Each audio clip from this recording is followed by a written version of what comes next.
va? Muy buenas noches, bienvenidos. Aquí estamos para acompañarlos todas las noches de los sábados durante la campaña electoral a las 23 horas.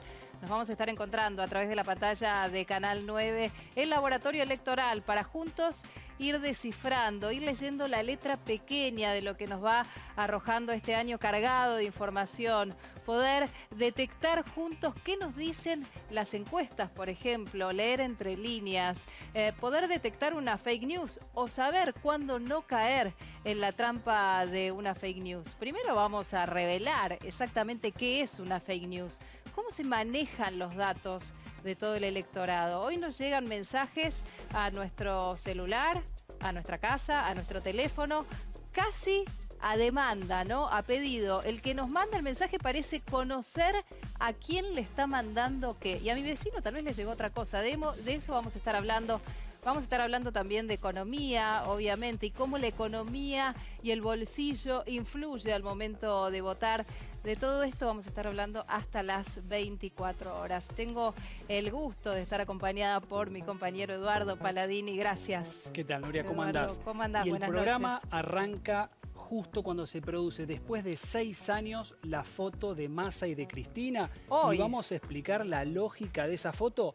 Y a 700 kilómetros, Alberto Fernández. ¿Por qué hicieron campaña por separado? Y además, falta una semana para la votación. Son los 7 días más importantes de la campaña. ¿Qué pueden y qué no pueden hacer los candidatos? Bueno, ya hoy, por ejemplo, no se puede hablar de encuestas, hoy no se puede hablar de números. Vamos a estar con este tema en un ratito.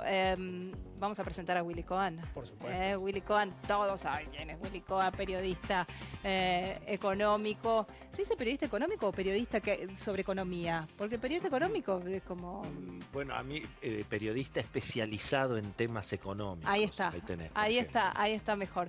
Bueno, gracias por haber venido, este sábado por la noche para nuestro debut. Por favor, gracias por invitar. Vamos a hablar de cómo se metió en la última semana el tema de la economía. Estratégicamente, tal vez planteado por Alberto Fernández, meter un tema del que el gobierno hasta ahora no quería hablar. Sí, bueno, claro, me parece que en principio el tema, digamos, en campaña electoral se dicen todo tipo de barbaridades y sí, en materia económica hemos escuchado y creo que escucharemos de todo. Lo que pasa es que, bueno, obviamente el resultado en definitiva de la PASO condiciona un poquito lo que pueda pasar de aquí a octubre. Y yo creo que, digamos, estos fueron amagues, fue torneo de verano, lo de las LELIC, todo eso me parece que fue torneo de verano. El partido se va a empezar a jugar después de las PASO. Claro. Y ahí la economía puede ser lo mismo que ahora, puede consolidarse la recuperación o puede venir un problema, digamos. Sí. Depende mucho de lo que se vote en las PASO. Pero me parece que hasta ahora ha sido torneo de verano, por lo menos en materia económica. Fíjate que el dólar prácticamente es cierto que subió, pero subió más por el contexto internacional que por el contexto local, ¿no? Bueno, en un ratito nos vas a dar más detalles sobre esto y te vamos a preguntar cuál es el termómetro del Círculo Rojo. ¿Qué piensa de todo esto el Círculo Rojo? Vamos a presentar a Facundo Nehamkins, que nos visita en el día de hoy, consultor, licenciado en Ciencias Políticas. Gracias por haber venido, Facundo. Gracias por la invitación. A ver, decía al principio del programa, hoy nos llega a nuestro teléfono casi un llamado, una consulta, una pregunta a medida, ¿no? ¿Eso está hecho por quiénes? Bueno, eso así funciona el mundo hoy, ¿no? Vos navegás por internet, buscás porque te interesa algún destino en particular, porque te querés ir de vacaciones y al rato te invaden promociones de pasajes, hoteles en ese destino en el que vas. Bueno, vos mientras navegás por la historia de tu vida, por tus antecedentes, se supone que tenés determinados intereses y entonces, digamos, los partidos políticos te hacen llegar sus propuestas customizadas, digamos, de alguna manera, en función de esos intereses que tenés. No es necesariamente que los partidos mientan o, digamos, adecúen sus propuestas o falseen sus propuestas en función de tus intereses, sino que te muestran de su plataforma política lo que más te puede interesar a vos en función de el target al que perteneces. Bien, en un minutito vamos a estar hablando con Francisco Quintana. Fran Quintana, gracias por haber venido. Buenas noches. Gracias, María, buenas El secretario general del PRO de todo esto y de cómo se arma una campaña. Me voy a mover hacia otro lugar de nuestro estudio, en este caso para presentar a Brenda Struminger, periodista del diario La Nación. Gracias, Brenda, por haber venido. Hola, gracias a ustedes. Especialista en fake news. Y Diego Corbalán, especialista en redes sociales, información que circula a través de las redes y cuánto incide en el electorado. Brenda, ¿nos vas a contar cómo detectamos una fake news para no caer en la trampa, por ejemplo? Exacto, sí, las fake news andan dando vuelta muy fuerte en periodo electoral con el antecedente de Brasil y bueno, en otros países, Estados Unidos, donde las fake news han pisado muy fuerte. Y bueno, en esta campaña también, como se anticipaba antes de que empezara, las fake news están pisando fuerte y andan circulando mucho en redes, hay que estar muy atentos. ¿Después nos vas a dar algunos tips? Sí. Dale. Diego, mientras tanto podemos decir que hoy la militancia, los que estaban allí en Tortuguitas por un lado, en Córdoba con Alberto Fernández por el otro, son los que ocupan las redes e inciden en el electorado también. Sí, inciden porque son los que generan, los que disparan una discusión en las redes sociales y que después poco a poco empiezan a propagar ese diálogo hacia otras cuentas. Para que te des una idea, hoy por hoy, digamos, haciendo un balance de la campaña electoral, solamente la militancia generó contenido que llegó a aproximadamente 75 millones de cuentas únicas, no de personas, son cuentas únicas. Puede haber personas que tengan más de una red social, de una cuenta de red social, nos pasa. Te puede suceder que tenés una cuenta de Facebook y una cuenta de Twitter, pero en el volumen estás hablando de por lo menos 75 millones de cuentas que ya estuvieron interactuando, como hicimos nosotros el análisis, con cada uno de los hashtags que tienen los partidos políticos en las redes. En un ratito ampliamos. Dale. Ya está en nuestros estudios Juan Care, referente de Red Solidaria. Vamos a estar hablando en unos minutos con él, pero me voy ya con Eduardo Paladini. A ver, Eduardo, para ir desmenuzando juntos lo que ha ocurrido durante la tarde de hoy. Trascendió primero la foto casi lo que pareció ser una foto de familia. Obviamente no estaba Alberto Fernández, probablemente para no opacar la presencia de Cristina, ¿no? Sí, después de 6 años, decíamos, del divorcio político del 2003, el divorcio político más importante de los últimos años, finalmente hubo foto de Massa y con Cristina, hubo parteners. Pusieron una mujer, un hombre, una mujer, un hombre, una mujer. Casi que pareció como un living previo armado eso, Fue ¿no? literalmente en un living, estaba Malena Galmarini, Con una carita. estaba Axel Kicillof, Sí, estaba Cristina Fernández de Kirchner, sí. estaba Sergio Massa y estaba Verónica Magario. ¿Cuál es la lógica de esperar la foto hasta la última semana?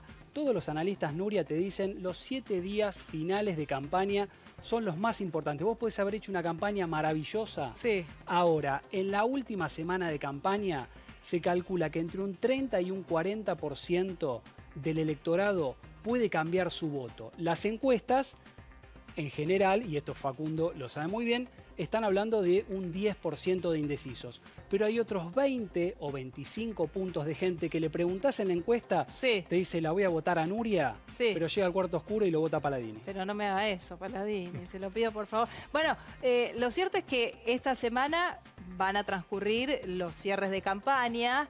Y ahí sí estarán todos juntos porque la atracción de hoy fue la presencia de Massa en el acto de Cristina con la excusa de la presentación del libro, ¿no? El tour, sinceramente. Claro, y decíamos, a 700 kilómetros de distancia, Alberto Fernández... Bien lejos. Bien lejos, haciendo campaña en Córdoba. Sí. ¿Con qué lógica? Con la lógica de la campaña segmentada. Cada uno va a buscar un tipo de voto. Massa es fuerte en la primera sección electoral, ahí está Massa. Cristina le habla a toda la militancia en el conurbano, ahí está Cristina. Y Alberto Fernández, que se supone es el moderado, bueno, en Córdoba, en la provincia más antikirchnerista del país, segundo distrito electoral en cantidad de votos. Bueno, ¿habrá foto de todos juntos o no? Habrá esta fotos. semana. Cierre el 8 de todos agosto, juntos, si te querés ir, alguno se quiere ir sacando el pasaje, Rosario, acto de cierre, Cristina, Alberto, Massa y todo el frente de todos en el cierre de campaña. ¿Es así, Facundo? ¿Crees que va a haber foto de todos juntos? Bueno, ¿Se puede? Sí, ¿por qué no? ¿Sí? Que después se va a dar, no va a haber ningún tipo de situación que haga... Bueno, sería bueno para el frente de todos transmitir la idea, la imagen de que hay una cierta, digamos, más allá de que la campaña haya tenido estas características que menciona Eduardo. Ahora, se puede hacer igual y bien la campaña sin mostrarse todos, porque la verdad es que a uno le llamaba la atención, ¿no? Hasta ahora, ¿cómo es posible que los candidatos puedan hacer campaña por separado? Bueno, eso se va a ver por el resultado. Claro. Vos sabés cómo es esto, ¿no? Con el diario el día del lunes. Si les vas bien, te van a decir qué bien la estrategia de ir todos por separado. Si les va mal, te van a decir cómo hicieron todos por separado si se hubiesen mostrado todos juntos. Hay que esperar, digamos. Es una novedad, es novedoso. La fórmula en términos de la acumulación de votos que tiene cada uno de los componentes de esa fórmula también tiene una característica novedosa, ¿no? Porque, digamos, la persona que más votos tiene va en segundo lugar. Eso, digamos, generalmente no sucede de esa manera. Entonces hay que esperar que también qué resultado tiene eso.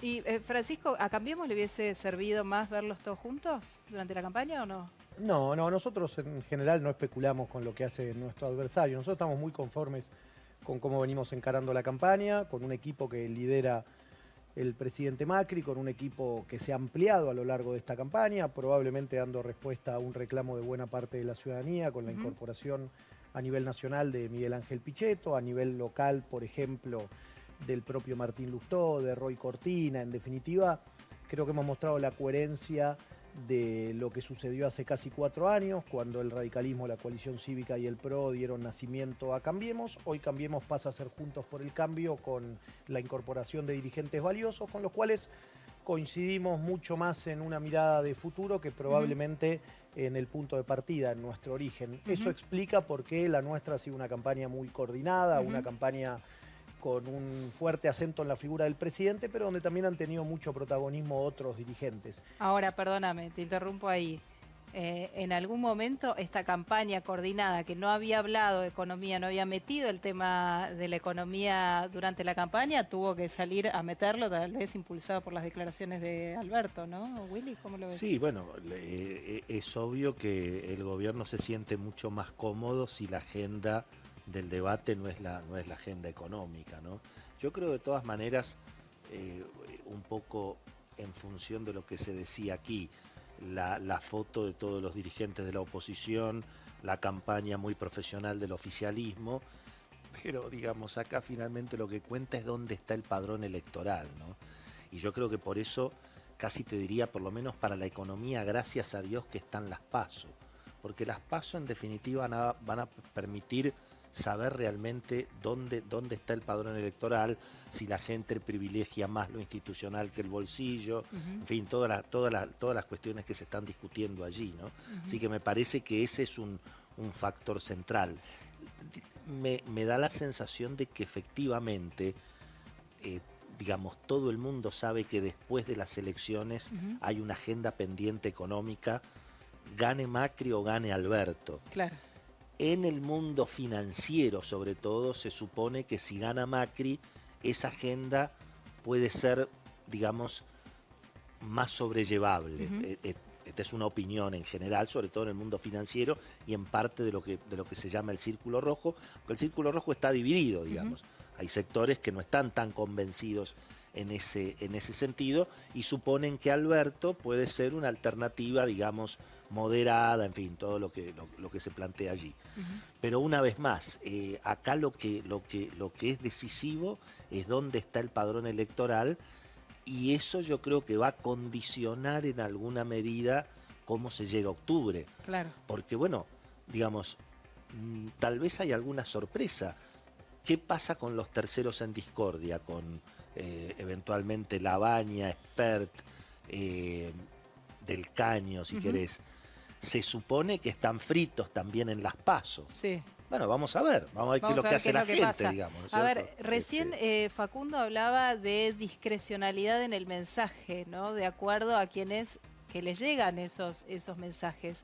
Cambiemos cómo lo utilizó esto. Se habló mucho de los grupos de WhatsApp, de las reuniones que se realizaron, de esto de no poner, que no sea el dirigente el que convoque o el que baje directamente la línea, sino que vos le puedas decir a tus amigos, al papá del colegio. Es que, Nuria, eso implica entender que en pleno siglo XXI, si querés, en función también del modelo de campaña en otros países, el ciudadano pasa a tener un protagonismo que en campañas anteriores no había tenido. Hoy las campañas son mucho más horizontales y probablemente muchos de nosotros también definamos nuestro voto en función de aquellas personas que tienen influencia en nuestras decisiones. Y eso tiene que ver con nuestros amigos, con nuestros familiares, con nuestros compañeros de trabajo.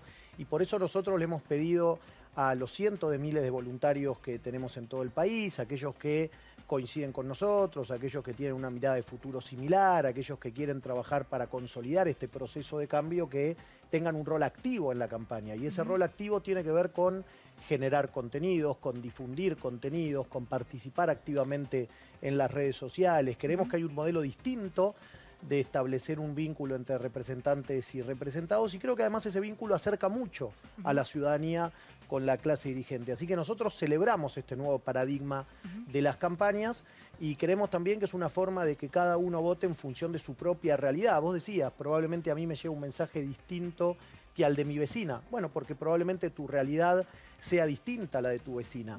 Tienen evidentemente puntos en común, como vivir en el mismo lugar, pero seguro después tienen muchas diferencias. Esas diferencias hacen que a la hora de decidir haya cuestiones que una puede valorar más que la otra. Y precisamente por eso nosotros queremos con cada uno establecer una conversación en función de esas prioridades o de esas preocupaciones. ¿Vos coincidís, Francisco, con la teoría de que si va un 75% a la elección, como ocurrió en las PASO del 2015, se va a ver favorecido el kirchnerismo porque tiene un votante mucho más duro, mucho más militante que va a votar? Y si se pasa el 80%, que es lo que están buscando ustedes, ¿el oficialismo tiene más posibilidades? Bueno, yo sí creo que en general suele haber una mayoría con menor nivel de participación, cuya voz suele escucharse menos, que va a volver a confiar en este proceso, que sabe que este es el único camino posible para que nuestro país se recupere, pero que además es consciente de que no quiere volver hacia atrás. Por eso nuestro mensaje también es que aquellos que quieran profundizar ese camino tienen que entender que la elección del 11 de agosto es fundamental, que el 11 de agosto es un mensaje claro de cara a octubre y que probablemente no haya octubre sin un buen resultado electoral en agosto. Y eso tiene que ver con... O sea, ¿cómo le decís que es fundamental cuando el espíritu de las PASO, que es que haya internas o confirmar candidaturas, hay 10 candidaturas presidenciales y ninguna tiene rivalidad? Vos le estás diciendo, es muy importante ir a la PASO, pero en la formalidad lo único que va a hacer es confirmar precandidaturas de candidatos que ya están instalados. Sí, si vos lo mirás como la instancia para dirimir candidaturas dentro de un frente electoral. Ahora, si vos lo mirás como la posibilidad de empezar a dar señales de hacia dónde queremos ir los argentinos, la elección del 11 de agosto es fundamental.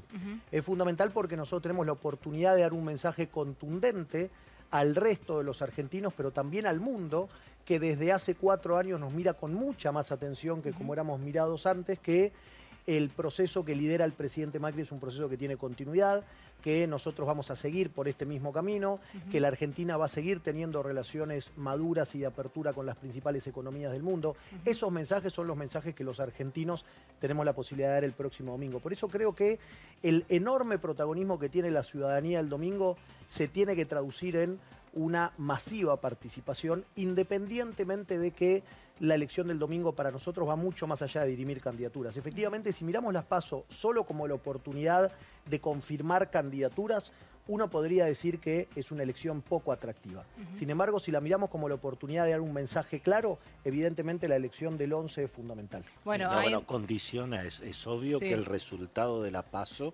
puede condicionar la economía hacia octubre. Claro, Willy, eso es evidente. Bueno, digamos. siempre decimos... Puede, por ahí, viste, por ahí estamos igual, el 12, porque bueno... Nosotros alguna vez nos hemos planteado si la política incide más en la economía o si es la economía que termina manejando el timing de las decisiones políticas. Acá hay dos problemas. Acá hay una situación económica pendiente, que es lo que Alberto plantea con las LELIC, que no es ninguna novedad, digamos. Pero hay una cuestión política primero. Claro. Es decir, y en alguna medida, de la manera en que se resuelva la cuestión política, tal vez se resuelve de una manera u otra el ajuste económico pendiente. Para ser más claro, digamos, el mundo financiero en alguna medida cree que si Macri es reelecto, bueno, o la devaluación puede ser menor o se puede evitar una próxima devaluación. Cosa que la oposición dice, no, si con Macri hubo también devaluación. Bueno, el mundo financiero cree eso, digamos, ¿no? ¿Cómo lo ves, Facundo? Me gusta la palabra interactividad. No hay, digamos, ni la política determina la economía, ni la economía determina la política. Lo más probable es que las sociedades avanzan y se van determinando mutuamente. Si la economía determinase todo, no tendría sentido una elección, ¿no? Digamos, todos esperaríamos los resultados de los procesos económicos y digamos, lo esperaríamos sentados. Total, elegir a quién elijamos no tiene ningún sentido.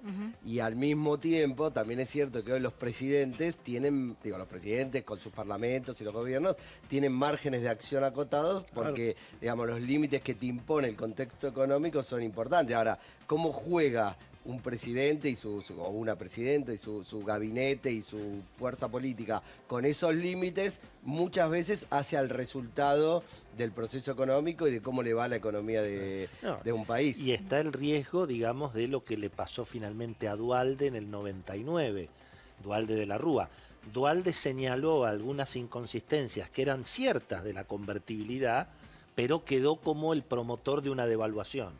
Y la gente mucho no le gusta la devaluación. Entonces, en alguna medida yo creo que Alberto Fernández, por eso salieron después a clarificar, tampoco tiene que quedar como el que promueve una devaluación. Como dijo Menem, si digo lo que voy a hacer, no me hubiesen votado. No, bueno, eso naturalmente. Exactamente. Recién Facundo dijo interactividad. Nosotros tenemos a dos especialistas justamente en la interactividad de la gente a través de las redes cuando los hechos están sucediendo, cuando las cosas están pasando. A ver, por un lado, Diego, nos contaste que generalmente la militancia en los distintos actos copa las redes con determinados temas. Exactamente, sí. Muchas veces coordinado por los propios equipos de campaña.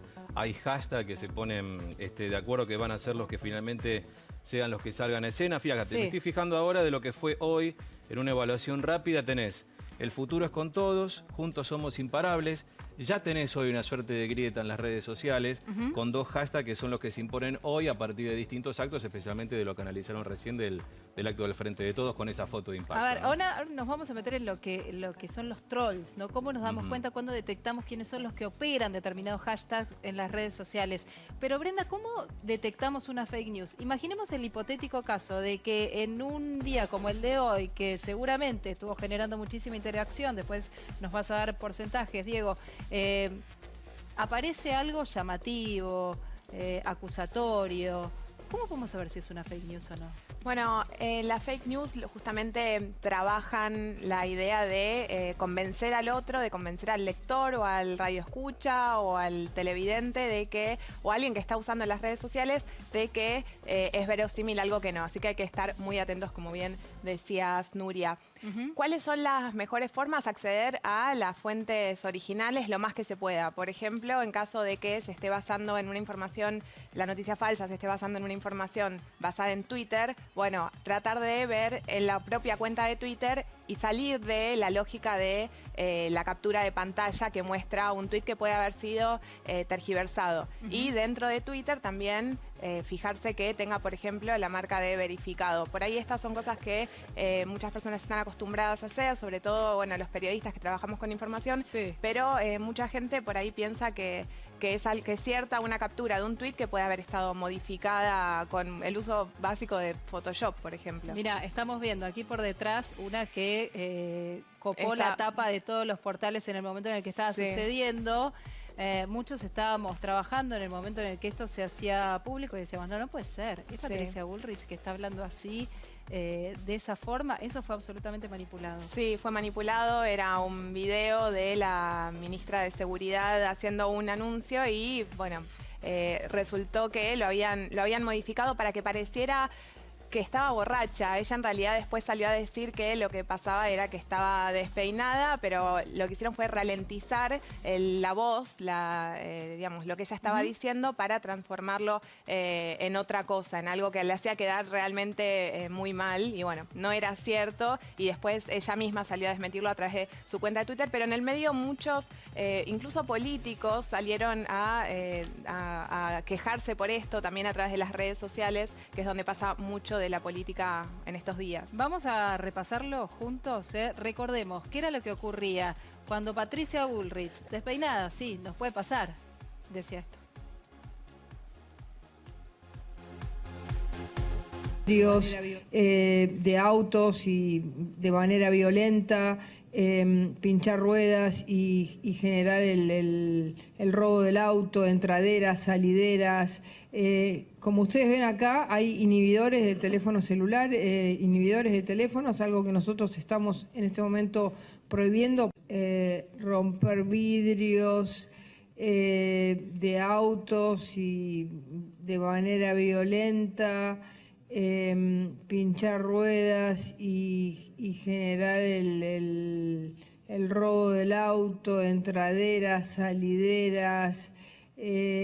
Como ustedes ven acá, hay inhibidores de teléfono celular, inhibidores de teléfonos, algo que nosotros estamos en este momento prohibiendo.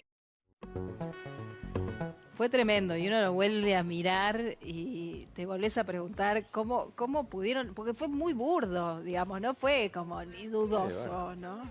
No tan Al mismo tiempo, si vos no lo ves, si vos haces el ejercicio de verlo solo y no verlo contrastado, comparado, Claro. te vas a dar cuenta de que en realidad es bastante creíble y por eso tanta gente se lo creyó. No es que la gente es tonta o se cree cualquier cosa, sino que es cosas, imagínate, estás scrolleando en tu celular y de repente aparece esto, lo primero que pensás es que es cierto. Y bueno, acá estamos viendo el tuit de Patricia Bullrich diciendo... La desmentida, ¿no? La desmentida y importante mostrar los dos videos, porque por ahí si ella ponía el video donde el video manipulado nada más y decía esto es falso, entonces por ahí esto contribuía a que esta falsedad siguiera circulando. Entonces es importante poner las dos imágenes para que quede claro que una es que esto es lo falso y esto es lo verdadero. Dijo sí, estaba despeinada, la conferencia empezó a las 8 de la mañana al aire libre, pero el video estaba editado, esto que decía yo antes, lo ralentizaron para ridiculizarme, desacreditar el trabajo del Ministerio de Seguridad y la gestión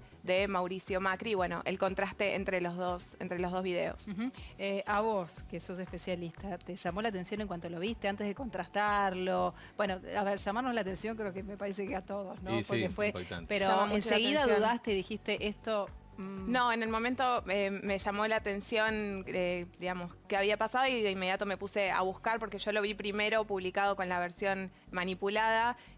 Bueno, lo busqué rápido y rápidamente encontré ya la desmentida. Llegué un poco tarde, digamos, también podría haber pasado que yo lo encontrara y que no hubiera ninguna desmentida circulando o aclaración en realidad y bueno, que me hubiera creído esa información falsa. Ahora, Diego, los que enseguida empiezan a opinar en redes sobre esto, ¿no? Y hacen que el tema de repente lidere los hashtags del momento. ¿Son espontáneos o son motivados por quien al mismo tiempo genera esta fake news? Depende la estrategia que tenga cada comando de campaña. Depende si esto ya fue pensado de antemano, si se valen de alguna publicación, en este caso de una manipulación que por ahí no salió de ninguna usina política y se valieron de eso para hacer la publicación y subirse a esa discusión.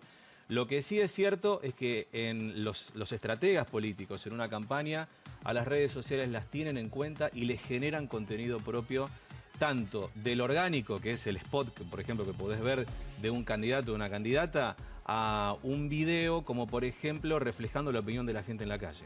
Muchas veces estos videos que parecieran, y no estamos hablando de fake, estamos hablando simplemente de, en este caso, de gente que tiene una mirada favorable hacia el gobierno o hacia la oposición y se la graba con un teléfono celular, se la hace pasar como algo absolutamente espontáneo y se lo difunde y bueno, quien adhiera al gobierno y si esa persona habla bien del oficialismo, retuitará y hará lo que haga y quien esté en contra, bueno, se sumará con alguna crítica. Bueno, en un ratito seguimos con esto y nos tenés que contar de qué está hablando la militancia Dale, ahora, dale. después de un día cargado de información como fue este sábado. Les conté que está Juan Carr, referente de Red Solidaria, en nuestros estudios. En minutos estamos hablando con él. Ahora pausa cortita, quédate con nosotros hasta las 12.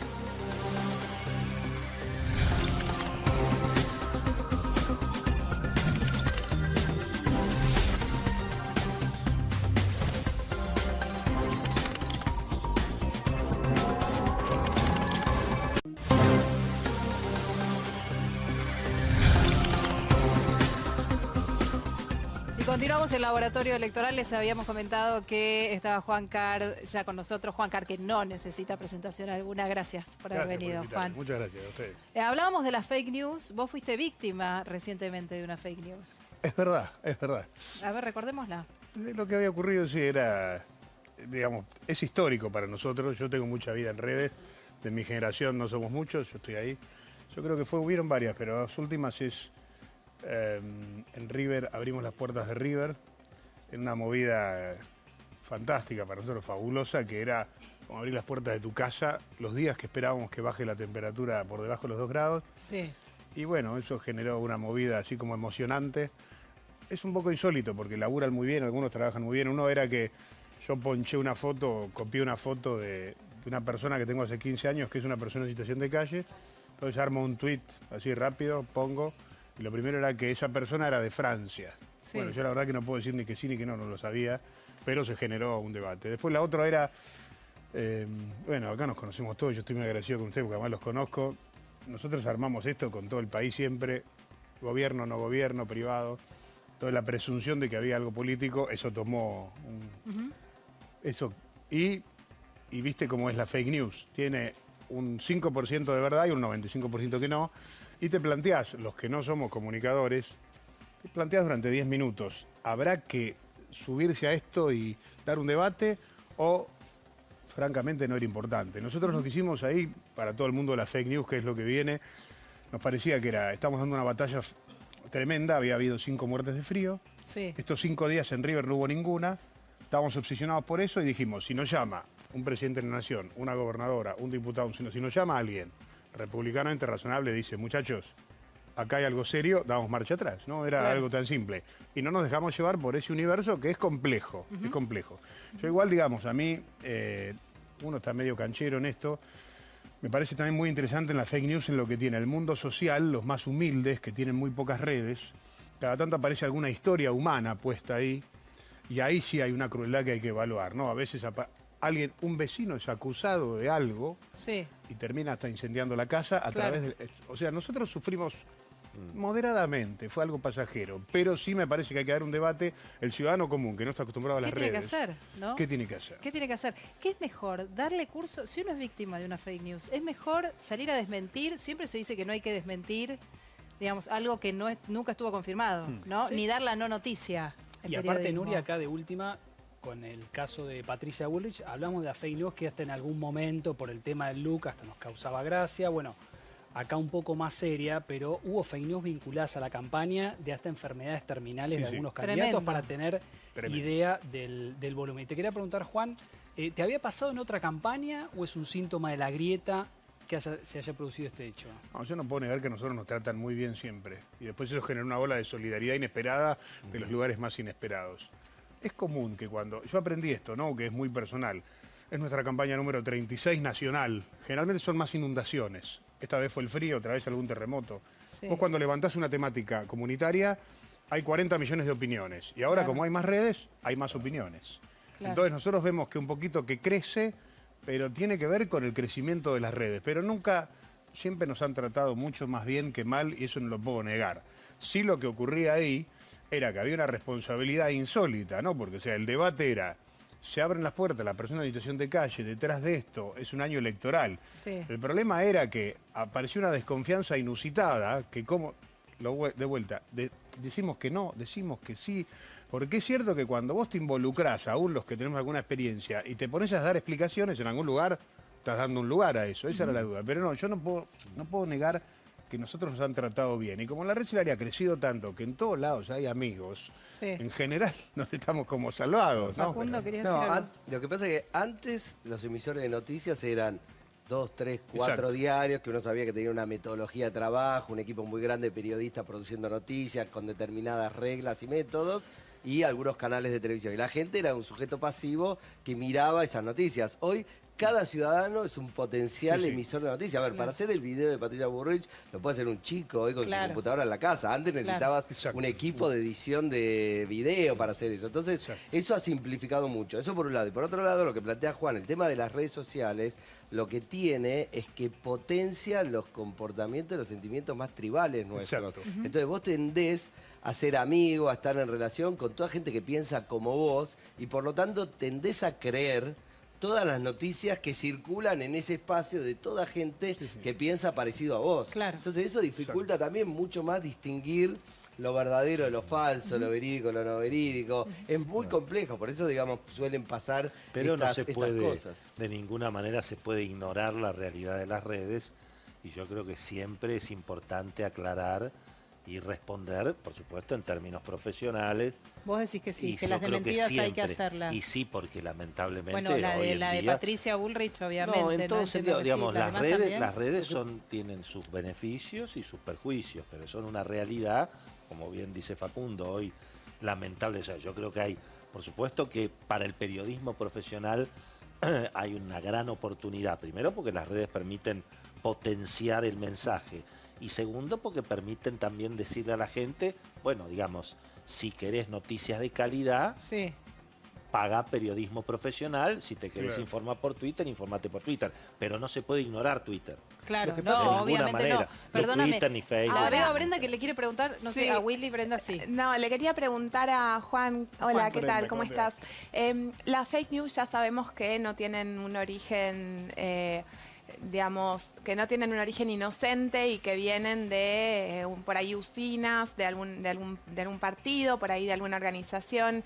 ¿Cuál pensarías, si bien, digamos, no tenés seguramente muy en claro de dónde surgió, tenés alguna hipótesis o creés que puede haber salido de algún lugar en particular? Eso por un lado, y por otro lado preguntarte qué consecuencias tuvo para ustedes esto, por ahí incluso los hizo dar a conocer más lo que están haciendo, o por ahí, bueno, tuvo alguna consecuencia negativa.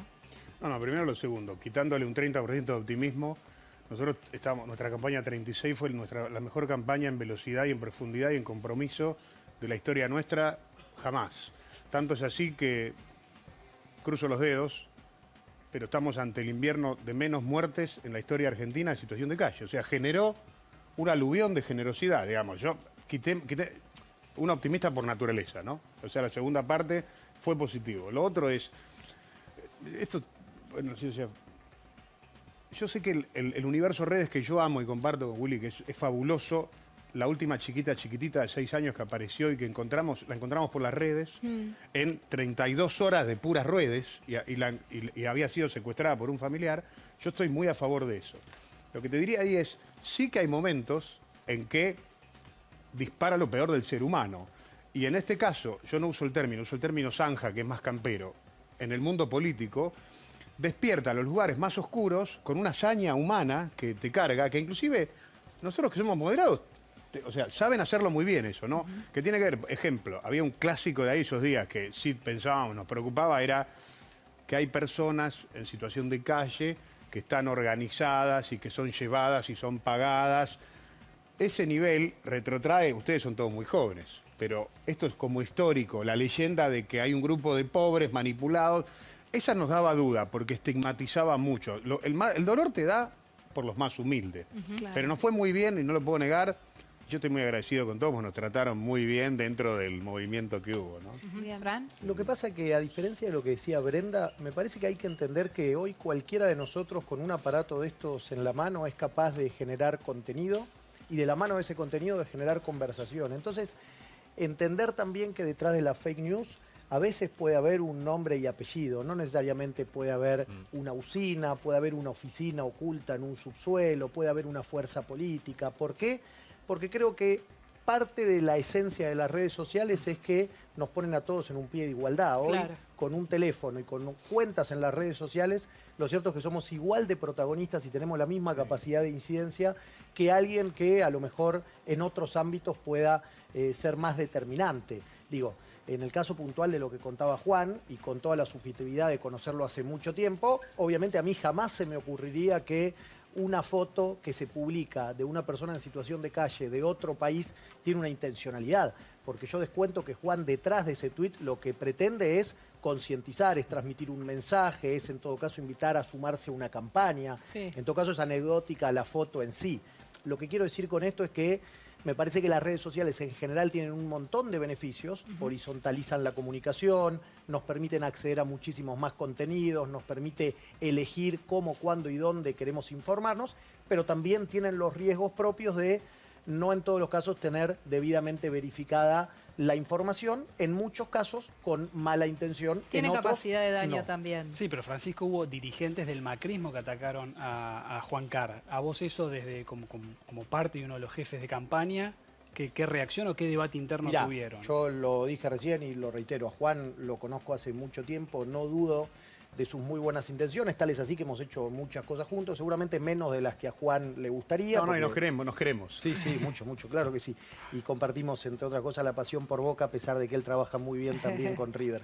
Así que, en el caso de Juan, digo, yo tengo claras sus muy buenas intenciones en esta y en otras campañas, con lo cual, la verdad es que lo tomo de quien viene. Por eso digo, para ¿Pero mí... hubo un debate interno? Porque hubo conocidos dirigentes del macrismo No, yo salieron lo que a te diría es cuestionarlo. que creo que uno de los beneficios de la campaña que él lideró, en todo caso, tiene que ver con haber logrado visibilizar lo que el Estado hace, probablemente insuficiente, pero mucho más de lo que se venía haciendo. Quiero decir, hay una política clara con más de 30 paradores, con un programa como el Buenos Aires Presente, con una ministra de Desarrollo Social con absoluta convicción y absoluto compromiso. Me parece que parte del aporte de la campaña tiene que ver también con dar a conocer y difundir que hay una línea como el 108 en la que todos los vecinos pueden comunicarse si quieren informar de alguna persona para que automáticamente los empleados del VAP se hagan presente y traten de ofrecerle a esa persona en situación de calle una solución. Bueno, creo que la ventaja de estar detrás alguien como Juan es que permite visibilizar esas situaciones que muchas veces elegimos mirar para otro lado o elegimos ignorar en nuestra propia cotidianidad. A ver, las redes sociales, sin duda, me quedo con esta palabra, horizontalizan, ¿no? Antes estábamos, tal vez como intermediarios, los periodistas, entre lo que era el dirigente político y la gente. De algún modo, las redes sociales nos corrieron de ese rol y hoy los políticos toman, Yo creo que se exagera un poco con la influencia de las redes sociales. Sí. Y en el caso del que estábamos hablando, son minorías, casi te diría irrelevantes, que por supuesto tienen algún grado de visibilidad porque los propios medios tradicionales, después ya, mirá lo que le dijeron a Juan Carr en Twitter, pero digamos, la verdad que no me parece que eso sean mayorías decisivas. Y vos fijate que en términos de los eventos que en alguna medida sacudieron la opinión pública en la Argentina en los últimos años, fueron todos elementos que fueron presentados por los medios tradicionales, por los diarios, por la televisión, por la radio.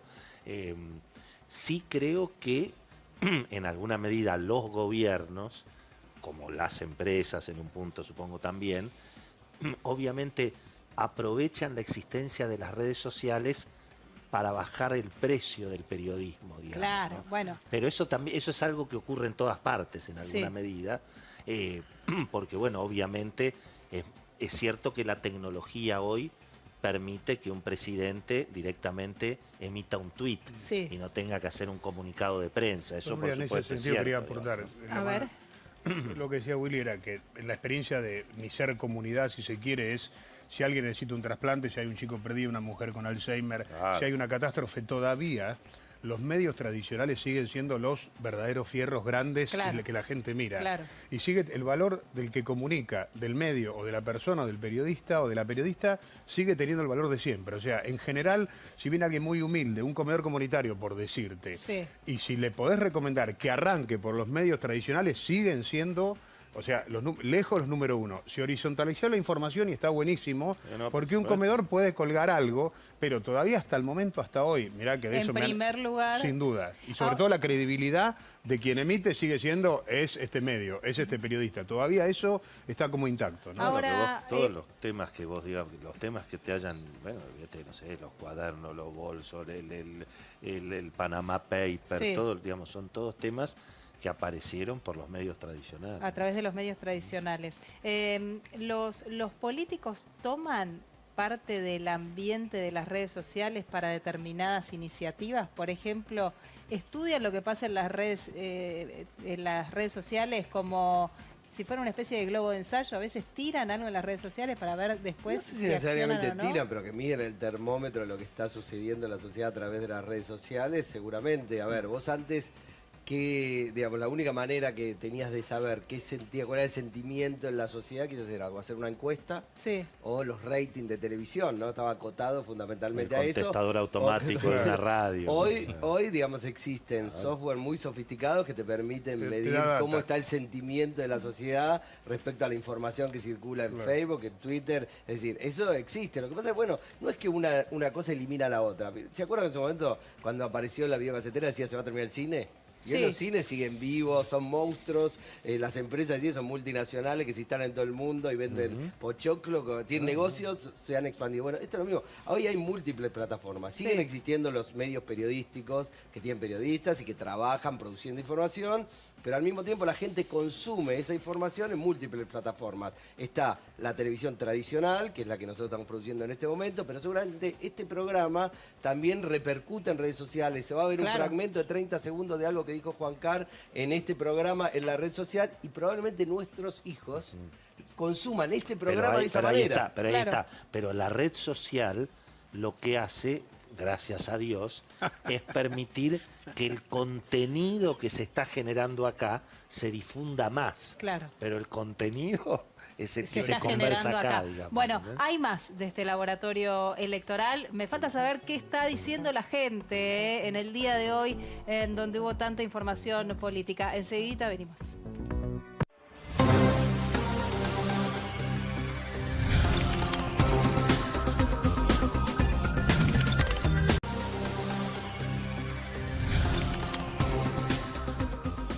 Último bloque de laboratorio electoral en este primer programa. Recuerden que los vamos a estar acompañando todos los sábados a las 23 horas. A ver, Diego, ¿de qué estuvo hablando la gente durante este día de tanta información política? Bueno, el futuro es con todos, juntos somos imparables, son los dos hashtags que vienen peleando mano a mano en las redes sociales. Y un poco retomando la discusión del programa, Nuria, hay que tener presente que de toda la discusión de la militancia, el 40% se concentró en temas económicos y el 20% en tema de obra pública. Por supuesto que el tema económico lo traccionó especialmente las redes sociales, digamos, los usuarios vinculados con la oposición, especialmente el Frente de Todos. Y por supuesto que obra pública, allí se concentró la discusión promovida por la militancia del oficialismo, ¿no? Bien, llegamos al final, Pala, y necesito Llegamos al saber final. qué sí y qué no para esta semana de campaña. 7 días le quedan a los Esto lo sabe candidatos. muy bien Frank Quintana. Voy a prestar atención. Es el momento de pedir el voto. Ese explica, por ejemplo, los spots del presidente diciendo, por favor, vayan a votarme las PASO. Y que no, me lo dijeron en 3 comandos de campañas distintos, evitar los errores forzados. No equivocarse. Por ejemplo, no ir a programas donde sabes que un periodista te puede incomodar y saber si meto la pata y termino perdiendo los votos en los últimos días de campaña. Justo ahora no. Justo ahora. Justo ahora no. Gracias, Francisco Gracias, Quintana. Nuria, Gracias, éxitos. Willy Cohen. Gracias. Facundo, gracias. Juan. Brenda y Diego, nos vemos el próximo sábado. Nos vemos. Obviamente, te espero acá. Y analizando los resultados Te de lo la pido, elección. por favor. Gracias por habernos acompañado. Gracias, nos vamos a estar encontrando todos los sábados. Como les dije, Paula Balmayor, gracias por el look del día de hoy. Gracias a todas las autoridades de Canal 9. Nos hemos sentido muy cómodos. Gracias por permitirnos estar en esta pantalla. Buena semana.